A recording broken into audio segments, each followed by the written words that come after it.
ఏకవచనాలు బహువచనాలు కోసం నేర్చుకుందాం. ఓకేనా? Okay sir. పావురము, పావురాలు, పావురాలు, వల, వలలు, మూక,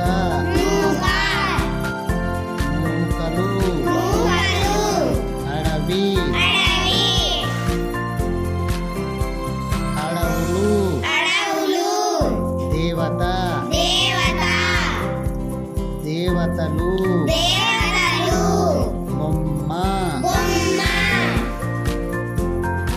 బొమ్మలు, ప్రాణం, ప్రాణాలు, యుద్ధం, యుద్ధాలు,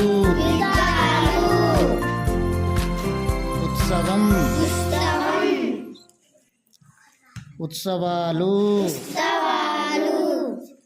పండుగ, పండుగలు, అర్హత, అర్హతలు, ఉపాయం, ఉపాయాలు,